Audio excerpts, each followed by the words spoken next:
And ladies and gentlemen, we are live from the spacious room, not really, of wherever we are currently recording from. I am the stubborn SOB Vitamin E Man, aka Emmanuel. Sean Vander joins us. Of course he does! Via a supposedly very empty church. Wait, what? That was awesome. Thank you, Michael. Thank you. I've been giving him crap about it, and just because I don't want it to go to his head, and then he starts using it in every episode. Oh, he should. Oh, he's gonna now. Now he's gonna. And joining us, ladies and gentlemen, is one Michael Harding. Hello, everybody. Also known as Mike Kerosene. That's me. From Frantic Romantic. Well, it is a pleasure to be here. So thanks for having me on. Yeah. I'm looking at my reflection of your glasses right now. I can see my hair on those. Oh, there I am. Yeah. You gotta wonder, like, okay, how are you getting these cool people on the show lately, Emmanuel? I could never do it. I mean, I could never do it. I almost feel like that's a backhanded compliment. Like, who do you know, E-Man? God! How do you do that? Why are these cool people your friends? Yeah, last week, Slam and Sam, and, like, now, Frantic Romantic. How is this? How? Who do you know? It's all about the networking, man. That's how you do it. Well, I think bribing these people. I mean, E-Man and me, we shared a very stressful yet fun music video shooting experience. Two. You know, so two of them. Yeah, that's right. Two of them. Wait, what was? Because we did Lobo. What was the other one? Ready to Go. But I was kind of more so in the background doing stuff like. Gotcha. Like going on the computer, like getting you guys set up as far as that's right. performing. Like, you know what it was? It was I went there, and then everybody else was there, and everybody was dressed like more like beach setting. And here I am coming in with a Spider-Man shirt and jeans. I'm like, I don't fit here. This isn't, this doesn't work. So I was like, I'll help out. I'll stick in the background, and I just like doing stuff in the back, like. You definitely did. You definitely did help out on both of those immensely. So thank you. Yeah, it's much appreciated. Anytime. Cool. Okay. Anytime. Actually, Sean, this is the band that I told you I also did backing vocals, like harmonic vocals. Oh, okay. Right. Cool. Yeah, I jumped on I think 2 tracks. Yeah. Maybe Someday and. It was Someday. Oh, what was the other one? At Night, maybe. Was it at night? I don't know. You've done a lot for us, so thank you. We appreciate it. I just have fun, dude. Like, I get to hang out with friends, and I get to pull out my little camcorder. It's funny because everyone has I think at one point everyone was like doing cell phone ones and like cameras that had video functioning. Oh yeah. And I was just like, hey, I've got something I can bring. We just started like to me it was more so of like a very much a DIY project. Yeah. With whatever we can get our hands on, and then just go from there. And they came out really good. You're talking about Lobo or Ready to Go? Lobo, yeah. Yeah. It's funny, there was footage that you shot where you were up on a wall. Yeah. And originally what I was going to do, I don't think I've even told the band this. For everybody at home, sorry if this has no context, but real quick, with that footage that you shot, down on us, what I was originally going to do is I was going to take part of the Lobo song and turn it into like 8-bit sounding. Oh, chiptune. Yeah, I was going to turn it into chiptune and just have that footage, but like in black and white, like it's like CCTV footage. But then I ran out of time to do it. That'll be in the extended. That'll be the extended DVD. Yeah, yeah. Okay. Actually, it was really cool because like you even let me do a Hadouken on you. Oh yeah, and it does show up very briefly in the music video. I thought it was going to be cut on the cutting room floor. I was like, oh my god, there it is. Yeah, no, that video was a lot of fun to edit because by the end of the video, it's just pure chaos. Yeah, it was great. Sean, you look bewildered. Okay, no. Just tired. Just tired, man. Huge headache last night. Couldn't really sleep. Oh, geez. I think I got like 4 hours sleep, and I don't feel that much better. Were you doing more video editing last night? I started a little bit of our second episode, which we haven't put up. The second episode of Betrayal. Just laying some of the groundwork down, and I didn't. I mean, I thought to myself, hey, this is a good place to stop at 3 a.m. And I went, all right, that's cool. And man, so and for some reason, after I finished, I was like, you know what? I should probably bone up on the topics today so I can sound professional at what I'm talking about today. And that turned into not watching one of our topics, which we'll get into, because I haven't watched one of these movies that we're probably going to talk about. I'm just not going to spoil it. And then thought, you know what would be fun? And God knows why I did this. I'm like, I would love to watch some really old school 1966 grainy ass TV show of the Green Hornet. I could not help myself but watch Green Hornet. And I'm like watching it and I'm like, man, I am entranced by two things about this show. One, about how Bruce Lee is just in this and he's straight Bruce Lee, but it's like, man, he's not in a lot of this. He talks maybe a few lines, does a lot of martial arts. And they're like, that kind of sucks, but it was the 60s, right? But like, all right. And then product of its time. And then I'm like, ooh, the Black Beauty's so dope. Why? Like, there's so much you can do to that car to make it sound way more badass, but probably not in the 60s. I'm like, now a Crown Vic would be like, ooh, if I just put like a really deep carburetor in it and just be like, I'm like, yeah, then it would sound real badass. Simmer down there, Vin Diesel. Yeah, and I'm like, ooh, that'd be cool. And then I'm like, whoa, can I try and sleep with this headache? Because I was just trying to calm down because of a headache. And I'm like, man, I love how descriptive you are about events that happen after 3 a.m.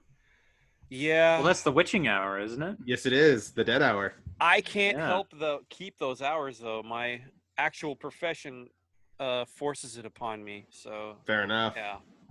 Body's attuned that way. I can't help it. All right. Well, we got some topics, gentlemen. You guys want to jump on into these things? Yes. Absolutely. All right. Okay, so here we go. Let's go ahead and start off with the spoiler for the movie that Sean hasn't watched. And that is Mad Max Fury Road. Nope. Haven't watched it. Haven't seen it. Oh, man. I know. Everyone says that very same thing. Why haven't you watched it? I'm like, well, I mean, it came out in theaters, and I just didn't go and see it. So I was a real hard time in my life, and just was like, I didn't see it. Think of it this way, though. All right, I'm jealous of you because I wish I could go back to a time where I hadn't seen it yet and then see it for the first time. Yeah, everyone says it's really good. Actually, I had that same thing with a friend who just got introduced to Legos. Oh, wait, what? I wish you could go back in time and experience. Like I told her, I was like, I'm genuinely jealous because you're an adult right now and you get to experience the feeling of playing with Legos. Yeah. But the news outlets have been reporting that George Miller will be working on a prequel movie for Furiosa, who is I guess I don't know. I want to say the main character. I know the whole idea is Mad Max, but the whole movie is primarily more Furiosa more than anything else. Mm-hmm. Right. So it's going to be a prequel series. Charlize Theron will not be coming back for the role. George Miller, while he is impressed with the technology to make people look younger on movies, he still doesn't think it's where it needs to be in order for him to actually get away with it on his end. Okay. So, yeah. New actress. I guess rumor has it that it's this actress from that show Killing Eve, Jodie Comer. But she's really good. We happened to watch that show, and she was sort of the main villain of the show. That was the serial killer, and Yeah, I think it would be a good choice if it's true that. I feel like if you can portray a serial killer on anything, you've got really good acting range. Yeah. Because you got to go into some dark places for that. Oh, yeah. I mean, I think it's great that we're finally getting a follow-up to Fury Road. Yeah, I won't lie. I'm a little bit bummed that it's not like the continued adventures of Tom Hardy's Mad Max. But at the same time, after 4 movies of that character, like, I'm totally fine moving on from that. Let's expand the universe a little bit. See what else we find. Yeah. Have you guys watched the other 3? No. I've seen like bits and pieces here and there when I was growing up. But yeah. I never was like placed in front of a TV with a VHS cassette and said like, we're doing this now. It never happened, unfortunately. But there's plenty of scenes that I remember. I'm just like, wow. Like the little kid with the boomerang. Oh. Like, wow. That guy, fingers off. Like, you shouldn't have caught that. You shouldn't have tried that. What made you think that was going to be a good idea? Yeah. Well, I mean, it's not like Batman's battering or anything, but yeah, you lost your fingers, sir. Yeah. It's a post-apocalyptic. Everything's going to be sharp. Well, I guess in the post-apocalyptic world, that must just have been a Tuesday then. Yeah. I mean, it's an interesting trilogy. Hold on, here we go. Let's screen share the story here. Hold on. Okay. There we go. All right. Cool. Go for it. So Furiosa back. George Miller discusses the next Mad Max movie. All right. Cool. So all right. Discuss, gentlemen. I had heard a rumor that, and of course I have no idea if this is true, but I heard a rumor that Tom Hardy and Charlize Theron didn't really get along on that set. Oh no, that's no rumor at this point. Like they've both come out and have said like, yeah, like that they were not like happy. that fight scene that happens between them. If there was any scenes where it was both of them and not a stunt double, they probably didn't pull their punches as much as they should have. Jesus. Yeah, they were going at it like back and forth. And I kind of feel like Tom Hardy was probably the problem in that. You know what I mean? Like in that situation, I if I was to put it on anybody, I probably would put it on Tom Hardy. It was actually contentious for everybody there. It was Tom Hardy, Charlize Theron, and George Miller because this is what Charlize Theron says. She says that she would go and she would try to get clarification on what they wanted her to do or what they were trying to express in the scene, and she would go to George Miller, and then George Miller would start going into these weird tangents, not like crazy old man tangents that don't really go anywhere. Like they were actually like funny anecdotes or whatnot, and then like she would walk away like I guess smiling because that was a funny anecdote, and then she realized, but I never got my answer. Oh yeah. So like it was always this sense of confusion of what she needed to do, and then with Tom Hardy, it was just like trying to develop some sort of chemistry. Like there was never a time where they actually sat down and tried to work out what they wanted to do for the scenes or anything. And I think Charlene even says that it was almost intimidating to try to approach Tom Hardy, and it wasn't in the sense of he was trying to project that. It's just kind of how he looks like. You look at the guy and he's just like, he's a very serious method actor.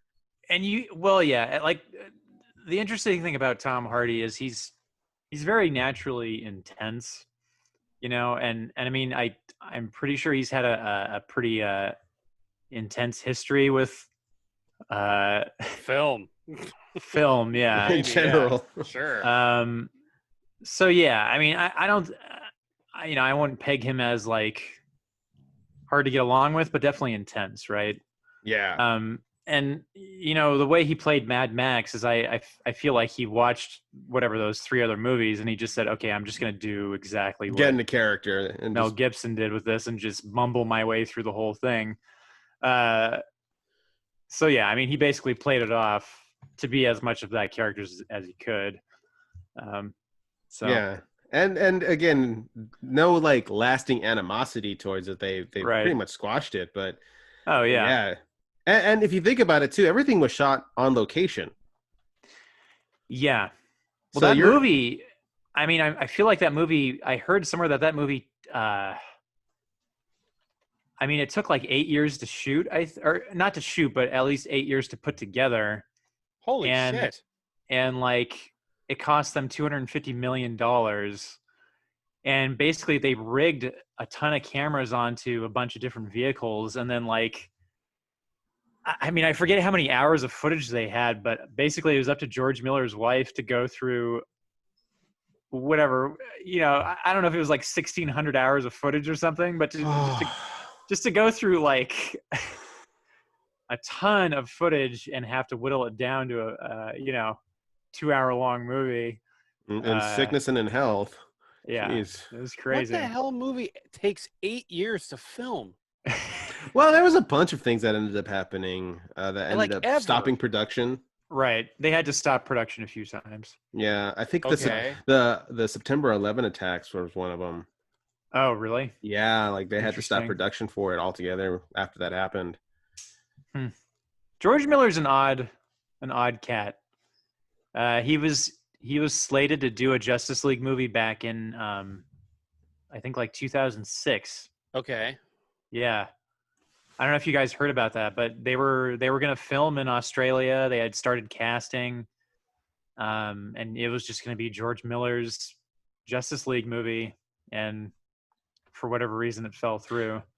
You know what? That was also the same thing with Mad Max, and I remember that was one of the reasons why was because it was around the time that the U.S. hit its depression, so the American dollar just tanked. So we had the money at one point in order to start shooting in Australia, New Zealand. And then after all that happened, it's just like, well, your money's not worth much. Right. Like literally, that's what it was. Your money is not worth much to whatever currency Australia has. And it's just like, well, get out of the back here. burner for right now. You're fired. Right. During that late thousands housing crisis recession era, I remember there was like one year in particular where I think movie productions, it went from, I think like 650 productions for that year down to 450. Damn, 200 movies, huh? So it was slashed basically like by a third. It's crazy. Yeah, what could have been. Similar times now with what's happening with live action. Actually, live action's in a bad spot right now because no one can film. No, how do you choreograph a John Wick fight scene when you got to be 6 feet apart? Like, right. Animated, sir. We can get the in between. They did that with the Matrix. Everybody remember the Animatrix? Oh yeah. Well, that's what's happening now. Is there's a lot of these companies that are trying to scoop up as much animation as they can because they're like, oh shit, well, animation is kind of the way to go at the time being. COVID proof, yeah. But yeah, it's a very weird time. Yeah, I've seen like voice actors go in their closets to record their scenes. So yeah, it's absolutely doable. Man, yeah, super weird. But yeah, so it's funny because I always like to hear the behind the scenes stuff when it comes down to what's going on in movie sets. Like sometimes you hear about these situations where in Mad Max's case, like it was very walking on eggshells. And then there's other ones where, I did bring up John Wick, like everybody that was on there just had the time of their lives. Like, seems that way, yeah. Like they got to train in martial arts so that they can then do it in movies, and then just everybody has just the nicest things to say about Keanu Reeves. Oh yeah, like it's always fun to like to go and see like, wow, what's going on behind the scenes. Like we get to see this really cool movie, which I'm already grateful for, but then to also find out that hey, it just turns out that Tom Hardy has a very, very menacing demeanor, but is actually a pretty cool guy. Like, sure, does that mean I should go and say hi, or should I try to get a picture with the guy? Like, hey, buddy, you want to do a selfie? And Tom Hardy isn't the type of guy that I would think would have resting bitch face, but apparently everybody thinks so. I mean, honestly, him and Christian Bale, I feel, have a lot of similarities in that regard, where it's sort of like you got these two great actors that treat what they do very, very seriously. and you can tell that they're probably like fine people in real life, but you can also tell that they probably have like a lot of intense anger also, you know. I feel like the things that they do for their movies take a toll on them. Yeah. And they as hard as they try not to, it does kind of carry over into their personal lives. Oh yeah. Christian Bale, I feel like at any moment I'm going to read a headline saying like, oh yeah, he died because like he wanted to slim down to whatever 90 pounds for a role or something, you know. And it's like, I don't know if you guys have heard about it. Have you seen The Machinist? I haven't seen it, but I have seen the images. Oh my God. So in order to slim down to that weight, which I think was like, I don't know, 100 pounds or something, basically what he did is he just said, okay, I'm going to smoke cigarettes and eat apples for like 3 months. Holy shit. And that was his diet. And it got to a point where he wanted to slim down even further than that. And they're like, dude, Stop like eat a sandwich. Yeah. Okay. The production was like, dude, eat some bread. You got to fucking stop this because you're going to die. And he's like, oh, okay.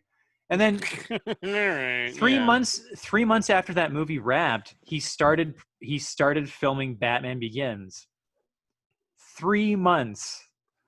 Oh, how does somebody do that? Like, you know, and then like he ballooned up to be Dick Cheney, and then that's a scary balloon up too, man. Right, and then he slimmed back down to play the Ford versus Ferrari role. Like, how does he? Losing and gaining that much weight in that little amount of time. It's gonna fucking destroy your body. Yeah, like, that is not healthy in any way, sense or form. Yeah. Sorry, I didn't mean to tangent. No, absolutely. This is what we do. Yeah, it is what we do, man. It really is. What the hell? Well, I mean, you know what he needs? You know what? You know what he needs? He needs to be in a role like Mallrats or something where it's like, yeah, dude, don't just stop it. You just show up to set, have a good time. You know, you don't need to go so method that it hurts us. All right. Do you think Christian Bale and Kevin Smith can actually work together? I don't. Probably not. Because you said Mallrats, dude. You opened the door to the question. I don't know, man. He just because everything I've ever seen the guy in, he's always he takes it method like real seriously. And a lot of times method acting, it doesn't pay off sometimes, but I guess it takes, I guess it's the actor that it really matters. So I don't know, man. I feel like Christian Bale probably, he probably likes Kevin Smith movies, but he probably would never want to be in one. Yeah. Yeah, probably not. He's got standards. I mean, I don't know, man. There's certain movies that I feel like I'll never see Christian Bale in, like romantic comedies or really like comedies of any kind. Okay. I'll never see Christian Bale in I'll never see Christian Bale crack a joke. Okay, since we were talking about Mad Max, let's go into that one. Do you think we'll ever see Tom Hardy do a Kevin Smith movie? Because you were saying they have like the same type of energy, the same type of demeanor, but two different people. See, I don't think he would. Yeah. I don't know. There's something interesting about because they're both. I don't know if they're both British, but they're both. What is Christian Bale? Is he Welsh? I don't know, but there is something interesting about how acting is perceived in other countries, right? And especially with like that region, like Britain and around Britain, acting seems to be treated a bit more seriously, right? It is treated more like theater acting. Yeah, they're there's Shakespearean actors and there's there's a lot of theater acting, and I feel like a lot of them kind of grow up in that school.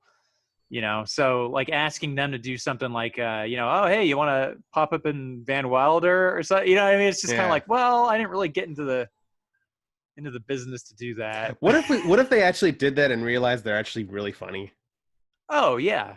And there's people that have like, Patrick Stewart, as an older Patrick Stewart, You know, like he was cast as like the poop face in the Emoji Movie. You know what I mean? We don't like, talk about that movie on this podcast.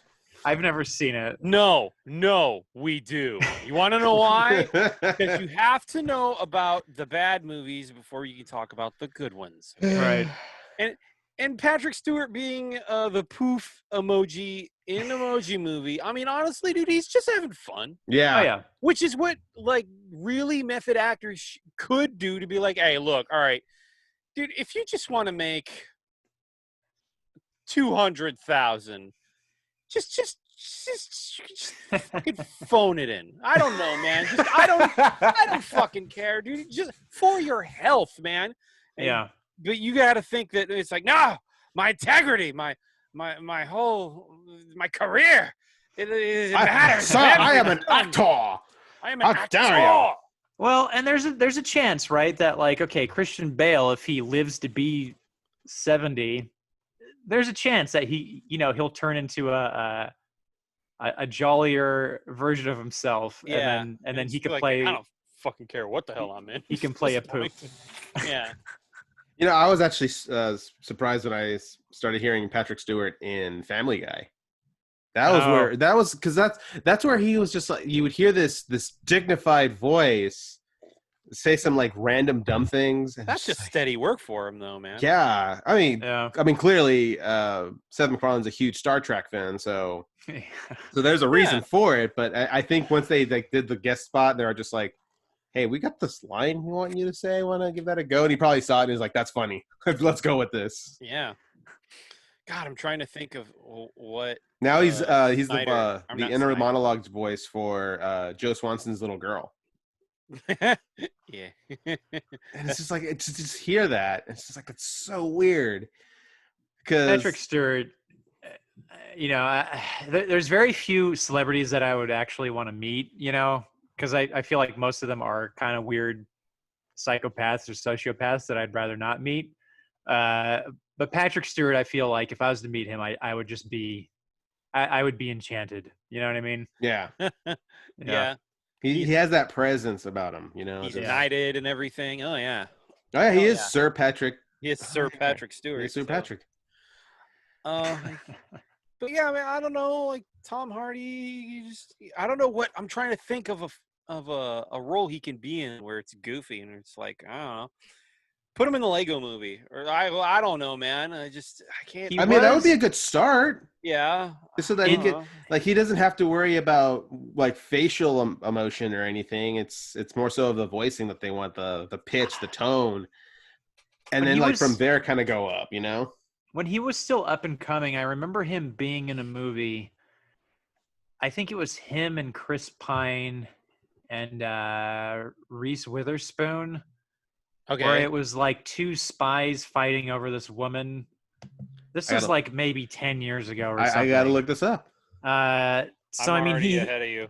He has done comedy, but I think like, you know, especially when he played Bane and then when he played Mad Max, and you know, when he played Mad Max, I think he sort of left that realm, right? Yeah. And I think Inception was kind of a breakthrough role for him too. Like Inception was like when everybody started talking about him. Yeah.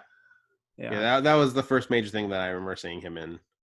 Speaking of Patrick Stewart and Tom Hardy, I don't know if you guys remember this, but there was that movie Star Trek Insurrection. I don't know if you ever saw it. It was the last of the next gen movies. I didn't see that one, no. And it was real bad, right? Most of the next gen movies were unfortunately pretty bad, but Picard gets cloned in that movie, and there's a younger version of Jean-Luc Picard, and it's played by Tom Hardy. Oh, really? Like a real young Tom, maybe like a 21-year-old Tom Hardy. Yeah. Wow. I'm looking here. I'm gonna screen share this. I'm looking. Hold on. Let me go back here. Here we go. So, Word Vomiteers. I'm going to IMDb, looking up Tom Hardy here, and of course, Mad Max Fury Road thing pops up and everything. Which, yeah, all right. Yeah. His whole filmography, I can't think of anything goofy the guy has been in. Like, this Dirk Uncle. Oh yeah, I can get a big old laugh at this movie right here. Dude, I forgot he was in Venom. Dude, did you really? Yeah, there's no way that was gonna happen. That movie was hilarious. Like, I mean, maybe unintentionally, but like the way he played that role, man, I was just laughing my ass off. Stuart Little. There we go. He's in Stuart Little. That's lighthearted. No, that's not Stuart Little. That's Stuart a life backwards. Stuart Shorter. All right. That's never mind. Oh my God. Band of Brothers. There's the Star Trek Nemesis. Star Trek. Oh yeah. Oh man. Have you guys seen Venom? Yeah. Yeah. I mean, the movie was it's a thing. It should have been rated R. Let's just say that. I think it would have played a lot better if it was rated R. Yeah. All right. I mean, and then there's also something to be said about like, okay, we're making a Venom movie, but it has nothing to do with Spider-Man. So what the fuck are we doing? Preaching to the choir. Yeah. They'll fix it, or it'll get fixed in the future, which is fine. All right. I mean, I don't know, man. Well, okay, since we're talking about it, you know, fixing stuff in the future. Sure. We've got some more news about Justice League, which was announced that oh God, the Snyder cut will be released. As far as I guess, just to try to get a lot of people to start subscribing to HBO Max, right? Because that's where it's going to be appearing in 2021. God. HBO Max is aggressive, man. HBO Max is like pulling out a bunch of punches. But anyways, continue. Yeah. Sorry. Well, they got the wallet for it, so yeah, they totally do. So. We got the Justice League movie, and it was what it was. Oh boy! Oh boy! And you know, we had this weird mishmash of Joss Whedon and Zack Snyder, and this was their hate child. I don't even call it a love child; it was their hate child, because we got this weird, like it was almost like the Marvel DC amalgamation. If you guys remember that back in the 90s. When Amalgam. The whole Amalgam series. Hey, I know Malcolm. It's great. He's a nice guy. Yeah. Dark Claw. You guys remember Dark Claw? It was Wolverine Super Soldier, and Batman. the Hyena. Yeah. Like, we got all those weird ones, man.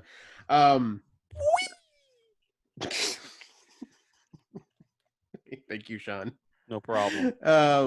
That's what I kind of felt like what Justice League was, because even though he only worked in the first, as far as Avengers anyways, the first two Avengers movies, he's like the Avenger guy.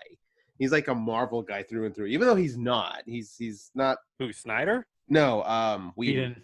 Joss Whedon. Oh, okay. Yeah. Like, it's not like he ever said, like, I'll never do a DC movie. I mean, clearly that's not the case, because he jumped on and finished up Justice League, but it kind of had that feel to it. And we got it where we had, like, those supposedly dark, serious moments. And then you have Aquaman sitting on the lasso of truth. Like that's, I guess if that was a weird tonal shift there. No, but like that sort of stuff is fine. If you want to sprinkle in some humor into a Justice League movie, then fine. You could do that. That's okay. It's not necessarily the idea of like the humor of it, but it was like the taste and the type of humor. Like, no, you look at that, and you're like, that is such a Whedon moment right there. Okay, yeah, no, you can have little comedic gags, like gags in a Justice League film and have it be fine. Like, if you saw Justice League Dark just as much as I have, Emmanuel, and for that whole dialogue of Green Lantern talking to Batman, like, so what's your powers, right? And you kind of boil it down to like, wait, are you just some clown in a costume? And he looks at him, smiles, and he goes, "Oh my God, you are!" And then looks down. He doesn't have his ring on, and his powers go off, and Batman has the ring in his hand. How the hell did you do that? And he goes, "Huh, that's a really interesting trinket." Hands it back to him, right? And he goes, "What the fuck?" He's like, "Yeah, I'm not some asshole in a fucking suit, jackass." But little things like that is fine if you want to put it in a Justice League movie. But I guess what it is, it's more so just basically what we've got with a lot of the Snyder movies, and then to have that in there. Again, I'm not saying it's necessarily bad. I'm just saying it kind of it sticks out. It sticks out a lot. Okay, here's the thing, guys. I could probably write. I could write a 20-page essay and probably rant for 5 hours about Me too. The DC movies. Me too. Before I start like throwing in my 2 cents about this, I want to make sure I'm not like offending anybody. You know what I mean? Like, not me. Nope. here's the thing: because I feel like you're gonna go on the rant, and I do want you to go on the rant. Okay. But I wanna present a question to you guys before you do that. Okay. Okay. What is it that is so enticing about a Snyder cut of the movie? Not a goddamn thing. I agree. When we've seen all of his other, I'll stick to the DC properties because, admittedly speaking, I liked 300. I did enjoy that movie. Me too. Oh yeah. That was even a cool movie. Watchmen. Even Watchmen. Except for the ending. Watchmen. Like, I know people were really bummed at the ending, but I thought they did a really good job with that. So I'll just stick to like the DC EU universe, even though Watchmen kind of falls in DC now. What is it that people are hoping to see with the Snyder Cut? What is it that they believe will redeem the entire series? Because people have been asking for this since the Whedon version came out. I can answer that in one sentence. The reason why people want to see the Snyder Cut is because they're unhappy with the Snyder Whedon cut, and because they don't know what the Snyder Cut is, they're hoping that it was a much more focused effort. Because it's an unknown, there's that possibility that it could be a good thing. Right. That's it. That's it right there. That is exactly why that exists right now. And I'm also going to say the Snyder Cut isn't going to save the movie. It's or the franchise. I don't, because I know maybe it's mentioned that he's going to bring the gang back together and do pickups, right? So he's going to sort of course correct and revise his original idea. But if we were to get that original idea instead of the Whedon pickups, I'm guessing that it would have been a worse movie. I think so too. Yeah, me too. I don't want to say that. I really don't. But from what we got, it's just like maybe by looking at it now, he can say like, well, I definitely don't want to do this because somebody else did that and it didn't work out quite as well. But I don't see anything particularly enticing about getting a Snyder cut of this. Well, and what frustrates me the most is people should already know the answer to this with the Snyder cut, because we've seen Snyder with the long leash make a extended DC Comics movie, and that was fucking Batman v Superman. And the reason, the reason why they started trying to course correct Justice League is because Batman v Superman came out, and everybody was like, "What the fuck is this movie?" And then Warner Brothers is like, "Oh shit, did we fuck up? Oh boy, yeah. Should we not have given Snyder this much power in our movies? No, I don't know. He worked so well with us before. I mean, that Batman v Superman was a fucking masterpiece." Sorry, it's a thing for me, but okay, hold on. Well, you know what? Let's just be glad that he's not doing a Teen Titan, Sean. Sean's a big Teen Titans fan, Mike. Okay? All right, we're gonna. All right, hold on. We're gonna screen share this story. Okay, here we go. So I found this really cool article IGN did. The Snyder Cut Justice League cast reacts Ben Affleck thanks fans, which is nice of Ben Affleck, of course. So Ben Affleck shared his response to the Justice League Snyder Cut news via Kevin Smith's Fat Man Beyond podcast. That's cool. So in a video direct message, Affleck says, oh, sorry, let's get the microphone in front of me.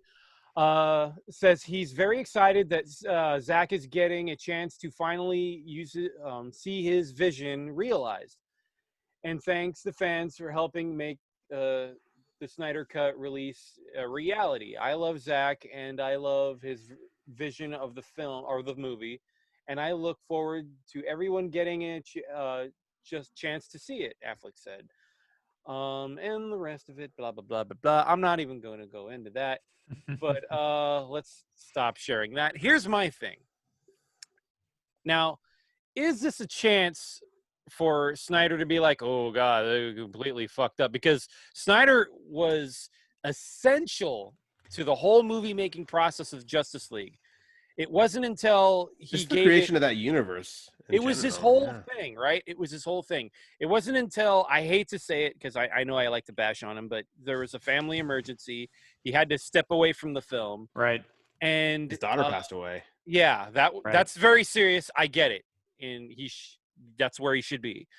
And he gave it to I don't know if he gave it to him. I think Warner Brothers was just like, we got to find somebody. We got to find somebody. Yeah, and he gave. I'm sorry. And they tend to poach directors that have have been fed up with Marvel. Yeah, he gave it to him, and I'm sorry. Can you say Whedon? Joss Whedon. Yeah, he gave it to Joss Whedon, and Joss Whedon, I guess, looked at it and was like, "Wow, my name's going to be attached to this." Why did I say yes? Let's figure out what I can do with this, and then he pieced the movie back together. Reshoots, and then the movie came out, and he was like, "Well, there it is." So yeah, and now fans are all blowing up, thinking, "Oh, the Snyder Cuts could be so much better." Like, right. Man, no, like, come on. Okay, so let me say this, and then I really want to hear your rant, Mike. I really do. But let me just say this really quick. If it makes them happy, okay. If HBO is willing to front the bill on this, because that's one of the driving reasons people they're trying to sell the Snyder Cut in order to get people to sign up for HBO Max. So okay, cool. And if people are happy with it, all right. Far be it from me to tell you shouldn't enjoy something if you just okay, chocolate and vanilla. What I will say is don't get your hopes up. Like, go in there with a cautious optimism when you go and take a look at this, because there's no guarantee that what Snyder does is going to blow everybody's mind. No, it's not to say that he can't do it, but based off of what we've seen as far as the previous DC stuff, his track record doesn't really lend too much credence to an awesome Snyder Cut. Right. Well, and here's the thing about Snyder. As a visual director, as someone who knows how to put a movie together, fucking brilliant. Yeah. The way he sets up shots, the way he paces, it's all great, You can just watch 300 for like 10 minutes to get that. Oh, yeah. Oh, yeah. And here's the thing. Have you guys watched his remake of Dawn of the Dead recently? No. It still holds up. It's still an amazing movie. The one with Ving Rhames? Yeah. Yes. Yeah. That was a good one. Still fucking, and that was like his first movie. I forget he did that, actually. Yeah. Did he do that? Yeah. He did. I'll look that up. I believe you, but I'll look that up. Snyder as a writer, don't do it. And Snyder as someone someone, if you're giving something that is trying to compete with the MCU to somebody, man, you got to give that to somebody that knows how to write that kind of thing, which I think Snyder doesn't. If we were to go back to probably the first conversations that Warner Brothers had about putting together an extended DC universe, it probably went something like this. It probably went, hey, Snyder did 300 and Watchmen, and they're both really amazing. So let's have him put together our Justice League movies, right? On paper, yeah, that sounds like it would work. Right, and then Snyder, I'm only guessing here, but Snyder probably came back to them and said, guys, like, we're looking for something tonally different from Marvel, right? Marvel's really family friendly. It's very PG-13. There's like certain places they're not willing to go with their movies. So why don't we make our movies darker? And why don't we be like deconstructive with these superheroes that everybody knows, right? Because, Superman and Batman, we've seen all these movies with them and they're all very inspirational. And like, so why don't we do something a little bit, more adult and grittier, right? But the problem is with that is he totally ruined what may like if you're watching Batman v Superman, which I suggest not to if you're really into DC. I agree. He took those two characters and just fucking destroyed them, right? Like, okay, so Batman's whole thing is like he goes around with a not killing people, no guns. He goes around with some weird cattle prod thing that he heats up. Like it's like a cattle prod with a bat on the end of it, and he heats it up, and then he brands people with it, right? So if it like the hell. Right, so it's just so ridiculous. I tried really, really hard not to crack. And they establish in the beginning of that movie, it's like, okay, either you rat on your gangster friends, or I kill you, right? So either he kills the person, or he cattle prods them with this bat thing, so that way when they go into prison, the other prisoners know that this person is a narc, and then the prisoners kill this person, and it's like, dude. Batman what doesn't do that. And then with Superman, okay, in Man of Steel when he's fighting General Zod, it's like 72 9/11s happening. Yeah, that poor Metropolis. And it's like Superman must have been responsible for whatever, like 100,000 deaths at least, right? If not like 1 million people dying in the whatever the down. I would say it was definitely less than Zod, but he has a body count. Right. Yeah, he absolutely has a body count. His body count is based off of like the disregard. It wasn't in the sense of like he went in there to kill anybody, but his mentality was the threat is bigger than anything else. So it's okay for lives to be lost. Right. He didn't go out of his way to save anybody. And then, just shat all over All-Star Superman. Just shat all over it. Yeah. And just this whole thing where like in Batman v Superman, it's like Superman's being kind of a whiny bitch about being a superhero. He's like, I don't want to save people. And then like there's that whole courtroom scene where it blows up, and then Superman is standing there looking at the camera, you know what I mean? It's like, okay, you would think he would like go around the courtroom and save people and put out the fire and all this stuff, but no, instead he just stares at the camera with a pouty face, right? So that movie comes out, and it kind of like, I would say a good 70% of the audience really fucking throw something else. Really like a lot of the audience hated it, and then there was a few people that were like, oh, this is really awesome, right? So then when Justice League came around, Warner Brothers is like, oh fuck, like maybe people did want this to be more like the Marvel movies, huh, guys? So what do we do, you guys? And so then they add levity to Justice League, and then it just does, like, if you were to watch Batman v Superman and then watch Justice League right after that, you'd be like, what is going on with Batman? Yeah, you would. Yeah, fuck it. Yeah, I'm whatever. Yeah. Well, okay. So let me put this out there, and then let me find out what you guys think. Sure. So the question is, what director would you like to see take over the DCEU? Oh God. And as far as like trying to start building it up again, and you know what? I will say I would like to see Patty Jenkins take the lead on this one. When we got Thor: The Dark World, she was the original director for that, and even though she ended up like parting ways with them, they kept a lot of her stuff. So it's just like, we're not going to worry about like rewriting or anything. That we're still going to go with it. We'll still use her stuff as a template. And despite her not being there, it was still a really solid movie. And then she goes, and then she makes Wonder Woman. Everybody is not expecting much out of this movie, and it blows people out of the water. Like, oh my God, this is incredible. This is Wonder Woman, Right. And everyone's really excited about Wonder Woman 1984. Like, I honestly think that, you know what? Give her some more projects. Give her some more Give her some more of the single superhero movies before they decide to make another Justice League movie, so that they can start building an arc from there. You know. For me, personally, in the perfect sad. world, they would just do a hard reboot on the whole thing. A retcon bomb. You'd have to. You have to.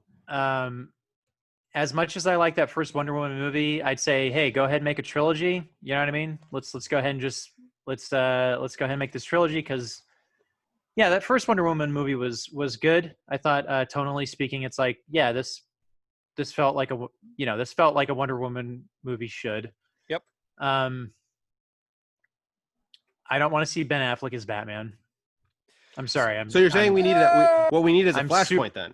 I'm just to kind of restart everything. Super over Ben Affleck being Batman. I think, dude, Ben Affleck's super over about being Batman. He's done. Robert Pattinson. Let's see what he can do. I think that might be that's hashing up to be maybe a good movie. What I want to say is I want to say that that's going to be his breakout movie. And granted, I realize that everyone's just like Twilight, but it's like it's one of those things where it's going to shed that persona. Sure. Like it'll be the one thing where it's just like now we know he can do other stuff outside of just being a sparkly vampire. Well, and that's the thing, since the Twilight movies, Robert Pattinson, he kind of stuck to indie flicks for a while. Mm-hmm. And I think he was kind of successfully able to rebrand himself. He's also going to be in Tenet, which is coming out hopefully. So, I'm looking forward to that. But yeah, let's just fucking hard reboot it. I like that if that's the Justice League movie if that's the only Justice League movie that I have to look forward to for what now until whatever 10 years from now, then it's kind of a bummer. You know what I mean? Let's just fucking recast, redo it, just start from scratch. Yeah, man. I don't know. Sean, what do you think? All right. Before I lost my shit and started throwing things around my house. Way to go, Mike. No, because Mike's absolutely right. I feel exactly how Mike feels about the whole thing. But is this is this Snyder's chance? Because this whole fucking topic gets me heated. Well, no. The question is who would you like to see take over as director? Yeah. But I'll get to that. But is this Snyder's chance to make the movie better? Be like, oh God, these people didn't like this. No one liked this. So I can do this and this. Because if he's gonna get the whole band back together to, I guess, essentially reshoot the film, or almost reshoot the film. Fuck, I don't know how much HBO is gonna put in for that. I don't know. I can't be for sure. I think I heard 20 mil. But I can't be. Yeah, 20 mil's not going to save. 20 mil more is not going to save the rest of that film. Not happening. Okay. Unless everyone's doing it like a passion project at this point. No. Jason Momoa is too. Well, I don't know what Jason Momoa is actually doing. Definitely Gal Gadot is way more busy. So she can't just be like, I can't be away from what I got to do for another year and a half. Guys, the Fast and the Furious series is coming out. I might be in that. Yeah.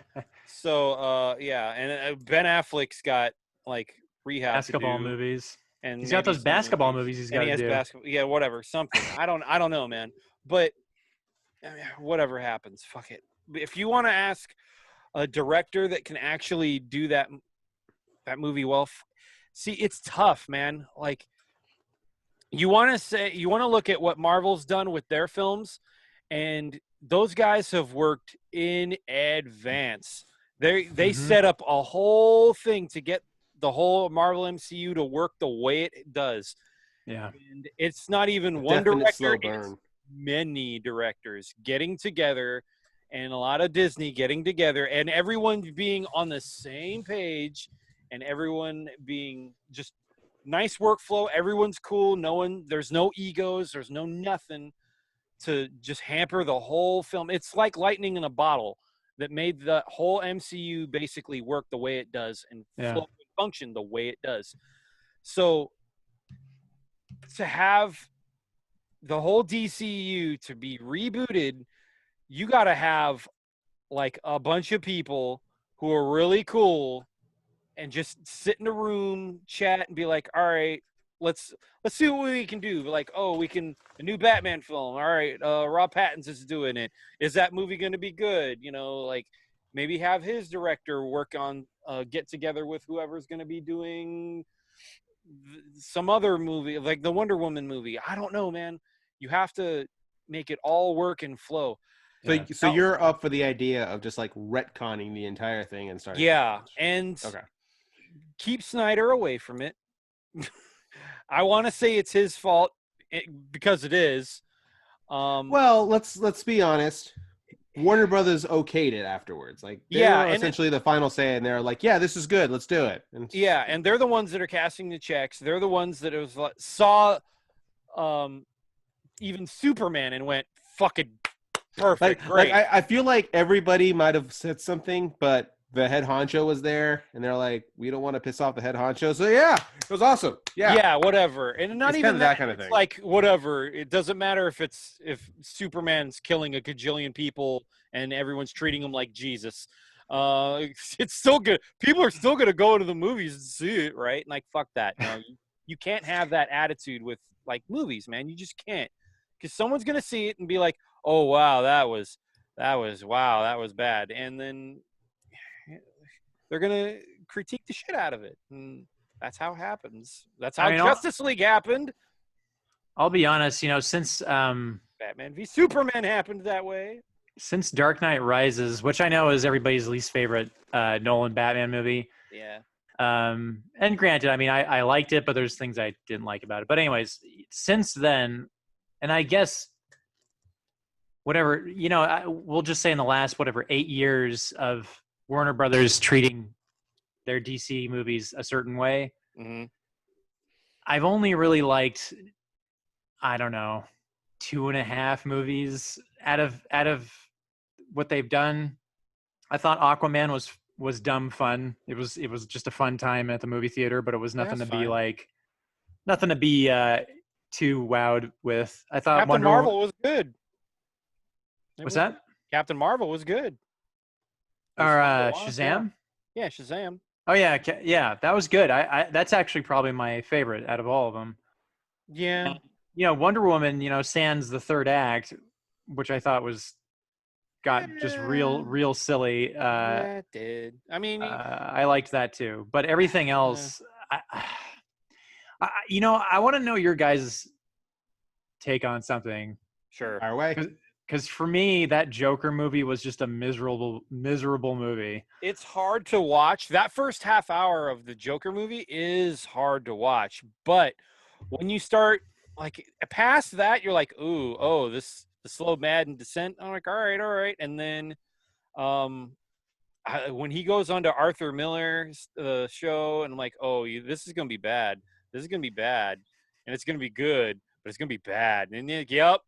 And it turned the way I wanted to, and I'm like, if you can get past that first half hour of the movie, like, you're fine. But it's a slow, dark burn, and if you can get over that, cool. If not, I mean.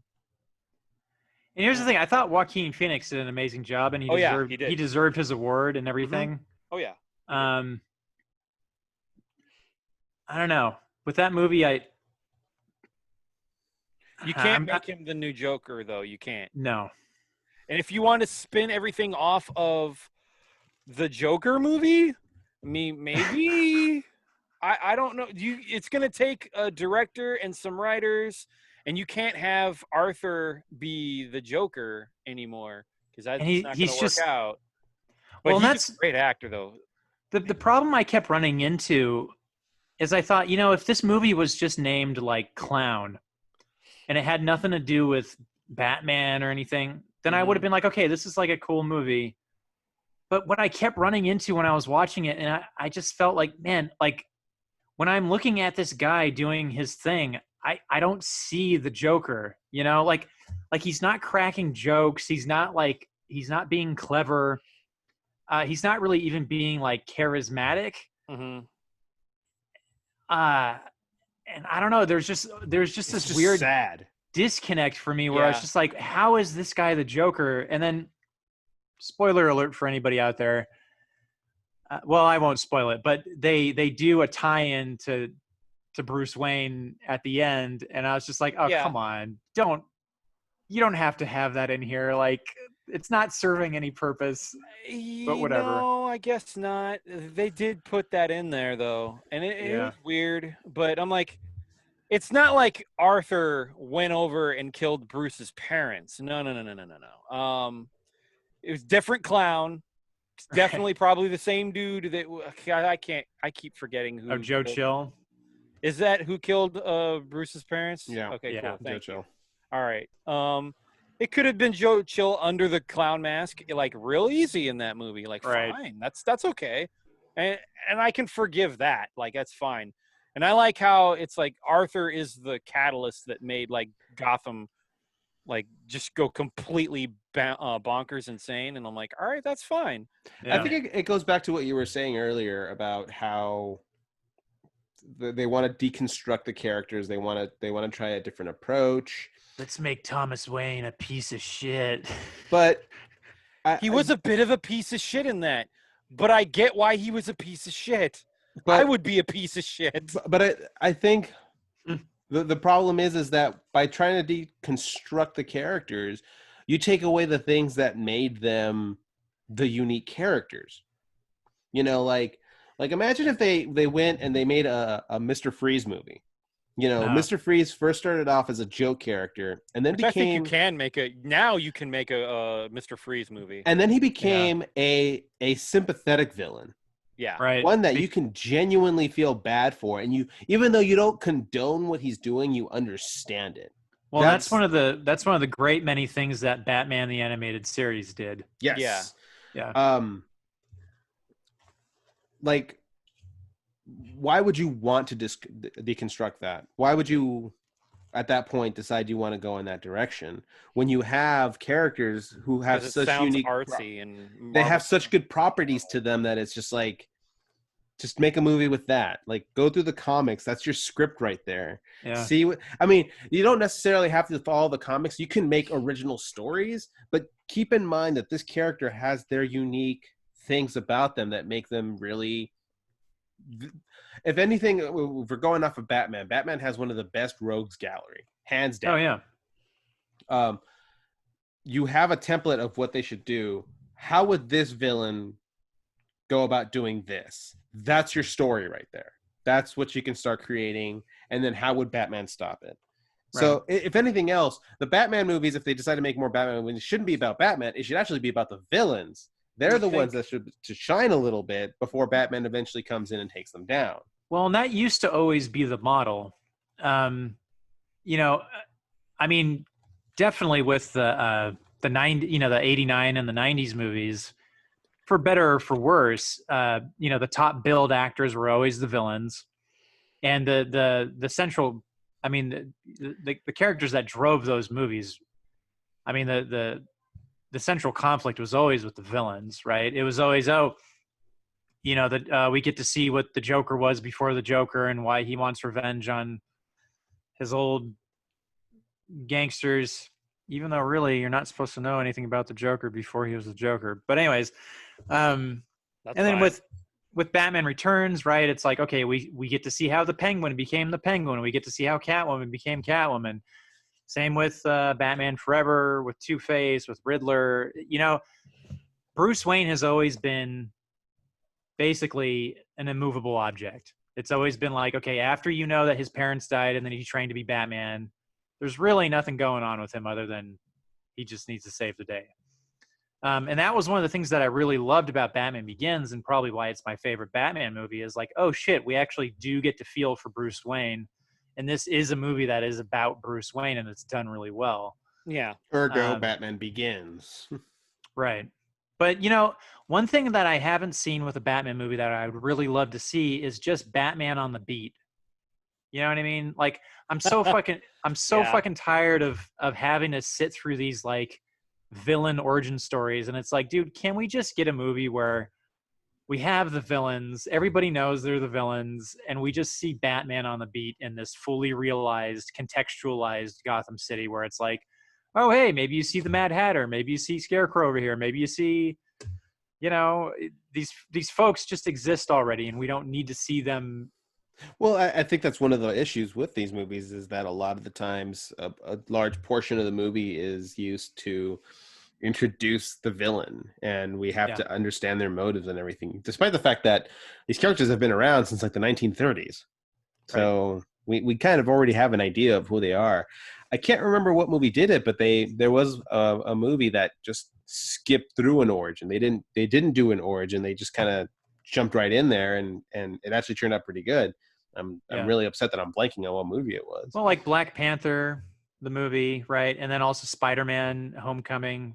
But it's because they explained it in Civil War. So it's like by the time we got to those two movies, it's like, oh shit, we just get to see Spider-Man be Spider-Man. And how many times do you get to see Uncle Ben die? I mean, we've seen, and you would think that, and Marvel goes, we don't, how many times? Two is enough. Yeah. Oh, I want a movie. Warner Brothers didn't catch that hint at all. I want the Uncle Ben Spider-Man movie to come out. Oh yeah. The universe where Peter didn't get bit, it was his Uncle Ben. And then Uncle Ben became Spider-Man. Let's have an Uncle Ben. And then movie. Lost his nephew. Let's have an Aunt May movie.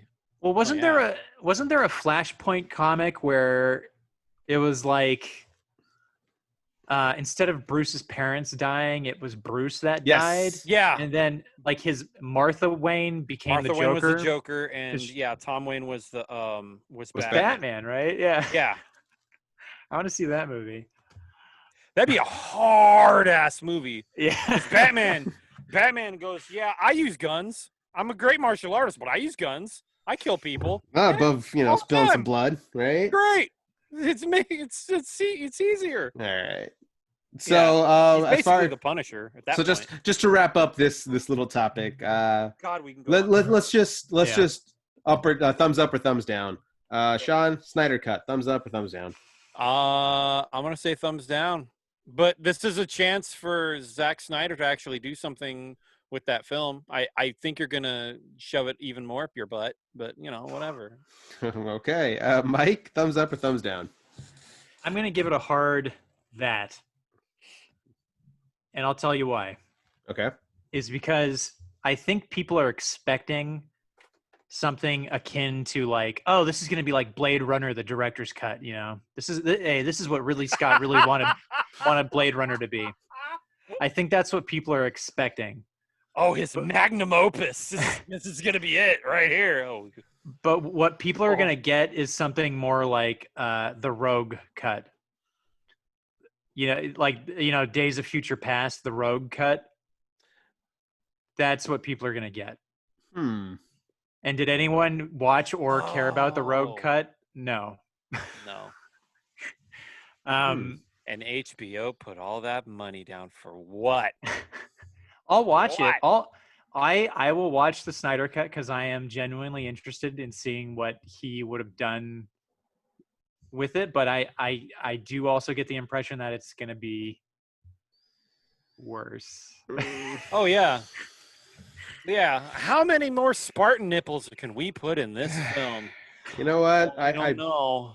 It's gonna be good. I don't want to put out the negative energy and all that, but. I gotta go thumbs down. Yeah. I can't see. Snyder has his vision, and he's already started. Maybe things may have changed between when he left the project and then coming back, but I still have that feeling that maybe in his mind he had that idea of just like, I wish I could have finished it, and here's how I would have finished it, and it's just kind of like sitting there and it's festering, boiling, just he wants to do this, and very rarely does anybody ever get the chance to go back and to do it, and he's getting that chance. So he's definitely, even if he realizes that a lot of people won't be happy with it, it's finally finishing his vision. The problem with that is we didn't like his visions beforehand, right? So why are we gonna like it now? Then this is the thing that's been making me wonder, like, why are people so excited about this? If this guy already has an idea of how he wants to finish it, and we didn't like any of his other stuff, what makes you think this is going to be any better? You brought it up, Mike. There is that possibility of the unknown, of we don't know if it's going to be worse. We don't know if it's going to be better. Because we don't know, there is that possibility. But when you look at somebody's track record of what they've put out within a certain universe, you kind of have an idea of like, you may not have the 100% answer, but you can put a percentage on that. Yeah. You can put it on a percentage of like, there's an 89% chance that he's going to go with the same direction that he went with all the other movies. And if that's the case, I don't see it doing anything better. And I have to agree with you. I think it's going to be worse than the Whedon cut. And you know what? I'm just going to throw this out there. Even if we're just talking about the basic story, the basic plot of that Justice League movie, it's kind of already garbage. Mm-hmm. Yeah. I'm sorry, but you're making Justice League the movie. Okay, I don't want to. It's like we spend 2/3 of the movie without Henry Cavill being in it, which I feel is a problem. And then they're wasting their time fighting this villain that no one's even fucking heard of. Who the fuck was he? You know what? I saw him in the Justice League cartoon. Right. And he only showed up once. And he got beat up by Superman and, oh man, what was his name? Captain Atom. Sure. That was it. That was his one appearance the entire time. And what's even worse. Was it Steppenwolf? Yes. Steppenwolf, yeah. And what was worse about that was that when Captain Atom and Superman were fighting him, they were cracking jokes because they didn't take him seriously. And I was just like, you want me to get excited about this. This gets back to the inherent problem with the plan that Warner Brothers set up is they're not trying to make good. They're not putting the quality of the movie first. They're just they were at least so focused on, oh, we just need to have a big volume of movies coming out, and we need to oh yeah, we're gonna have Justice League 1, 2, and 3, you guys. And it's like, okay, Justice League 2 and 3 were not greenlit, and now we're stuck with just a nothing Justice League movie. And hey, you know what? Shame. Thanks. I mean, they could have gone with Brainiac. They could have gone with Darkseid. They could have gone with the Legion of Doom. You know what? Legion of Doom would have been way hard to do. For what it got, I didn't want Darkseid. Because Darkseid's way bigger than that. Well, and you got to save it. And I think they were probably thinking, oh, let's save him for whatever, movie 2 or 3, right? But I think Brainiac would have been great. Sure. That would have been smart. That would have been a good one for like to start off with it. Yeah. All right. Last little topic. We have some news about Back to the Future. And no, it's not about the fact that they did a Zoom reunion, because everyone's doing Zoom reunions. And I'm happy that But I mean, thanks for Slam and Sam for putting that out there. I mean, maybe one day. I doubt it though, but maybe one day. But recently they hit the news because there was an issue with the version of Back to the Future 2 that Netflix put out, and that is a scene that was cropped out. And it was the scene where Marty is looking to get the sports almanac, and he thinks he has it, but it turns out that he has I guess the equivalent of a Playboy called Ooh La La. Yeah. And he looks at it and he gets upset because he's like, it's not the sports almanac. He just drops it and he tries to go back for the sports almanac. So apparently that was cut out from the Netflix version of it. And I have a theory of what it is, in that when Universal gave them, I don't know, I guess the video file for it, they gave them a video file that was actually for a different country that has different standards when it comes down to censorship, so they had to crop it out. But apparently pitchforks and torches were raised towards Netflix, even though they had nothing to do with it. The original creator went to Universal, said, give them the right one, and destroy the one that you gave them. Make no more copies of that. That one's gone forever. Screen sharing in 3, 2, 1. All right, continue. Let's see. Back to the Future writer asks Universal to destroy censored version of sequel. So yeah, basically, I think I covered all of it. Yeah. So Bob Gale, excuse me, I'll read the rest. Bob Gale says neither he nor director Robert Zemeckis knew the Netflix stream version existed. Bob Gale is asking fans not to be too hard on Netflix for Microphone. For a censored. Sorry. Now I don't. All right, there we go. Censored version of Back to the Future Part 2, which was streaming for a short while. Fans of the series were irate when they discovered a tiny portion of the 1989 sequel was changed poorly. It has since been replaced with the standard version. The alteration happened when Marty finds the Ooh La La magazine with the Sports Almanac discover. Yeah, exactly what Emmanuel said. And it's not the 2 minutes of Marty's dick just being on the film at all. My God, what version did you guys watch? Did you watch it on The Pornhub? R-rated. Did you watch it on Pornhub? Be honest with me. That was the Snyder Maybe. cut. That was the Snyder cut for that film. Yeah. I don't know, man. How fucked up would that be is if it finally came out and every scene in the Snyder cut was just a flopping dong? That would be a more interesting movie. And you want to know what? And it'd be like, oh, Zack Snyder made this. He's a genius. Big blue floppy donkey dick. Okay. That makes sense now. This is the scene in Clerks 2 that you didn't see. Yeah. All right. So, well, that's an interesting story. Well, see, if you don't mind, I'm gonna jump into this with a couple thoughts right away, if that's cool. Absolutely. So this is the interesting thing about streaming, right? Because streaming is a relatively new platform, and they're also appealing to a more global market, right? I would say much more than cable or satellite or whatever. Netflix has gone global, Disney Plus, whatever. It's all across the world, everyone under the same umbrella, more or less. There was a huge uproar also with Disney having bought the streaming rights to The Simpsons and putting The Simpsons on Disney Plus because they took out the episode that featured Michael Jackson. Because at the time, that documentary had just come out where it was like, oh, hey, Michael Jackson and these kids, that are now grown-ups, and the whole sex scandal thing. So I don't know if it's still this way, but at least for a while, there was a huge uproar where it was like, hey, why the fuck isn't this Simpsons episode with Michael Jackson?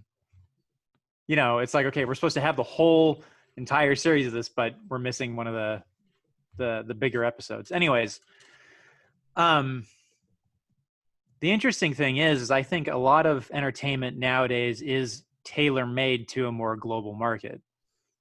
A great example of that is the Marvel movies tend to kind of skirt around certain issues because they want to appeal to, for example, the Chinese market, right? Transformers is known for that. Yep, Transformers as well. But if you go back to, 1990 or 1989 when Back to the Future 2 was made, it was just a non-issue.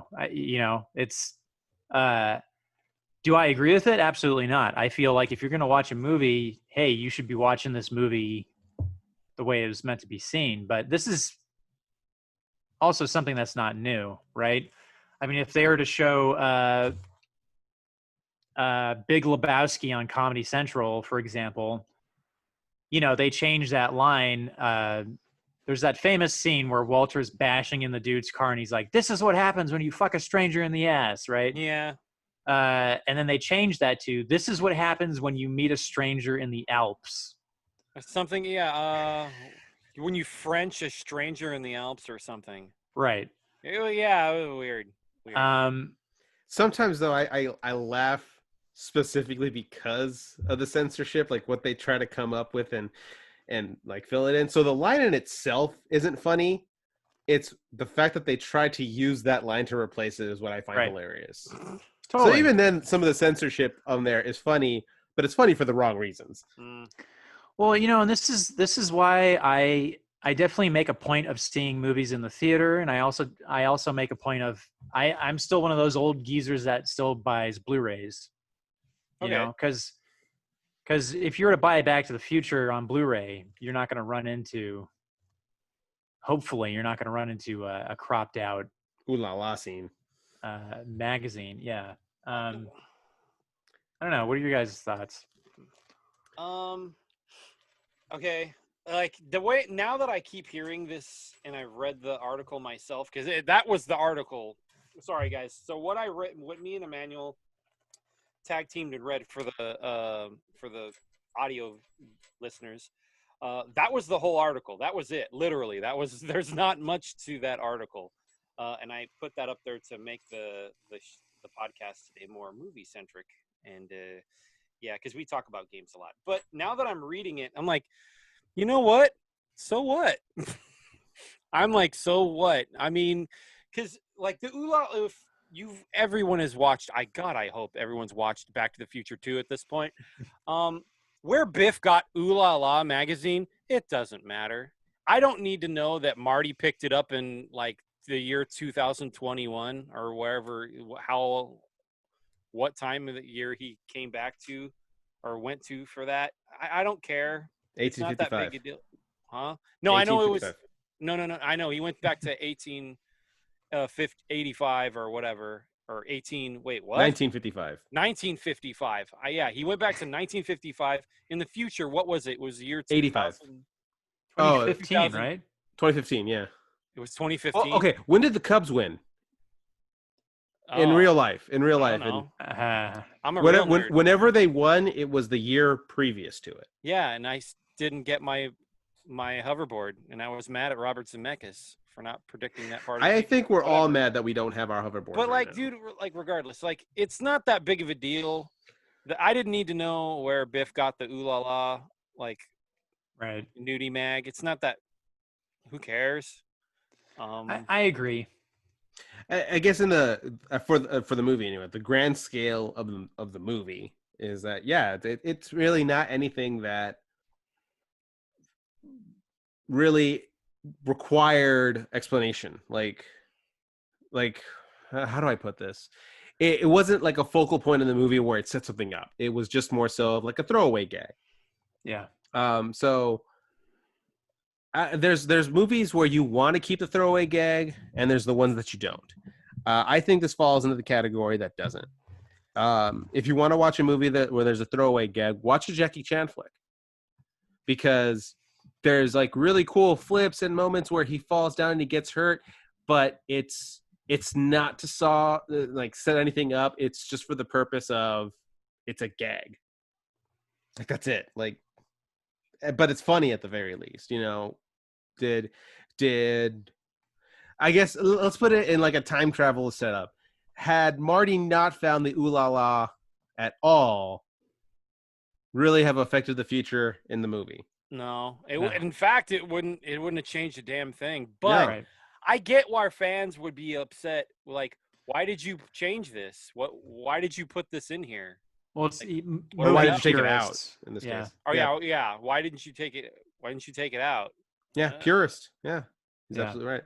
And I'm not gonna lie. I mean, I kind of fall into that category sometimes of being a movie purist, but I think there's kind of there's a threshold, right? I think it's perfectly justifiable to alter movies for different audiences because people have been doing that for a while for different regions. The only thing that really pisses me off is like, it's like if we're talking Star Wars original trilogy, right? I just kind of wish that they didn't bury the original movies, and then now we're stuck with, whether we like it or not, the 2011 altercations where it's like, fuck, man, like, what if I just want to see the original movie? You know what I mean? Like, there needs to be some way I can at least see it. Mm-hmm. So. Yeah, there is a way. You got to go to the flea market and find the VHS. Yeah. And it's not even like the sales VHS. It's the person who made a copy of it from the original VHS. Yeah. Now. Yeah. It's probably going to be the only way you're going to be able to do it this day. Probably. That original Star Wars movie, which was originally just called Star Wars, it came out in 1977.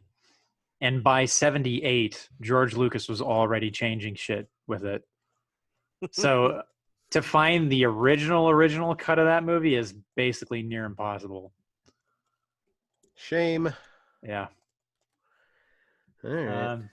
But I know Zemeckis definitely tends to be protective with the movies he's made. That's there. I know that for a while there was a lot of hype about making another Back to the Future movie, and Zemeckis was like, "Fuck no, you guys can never remake this movie. It's never going to happen."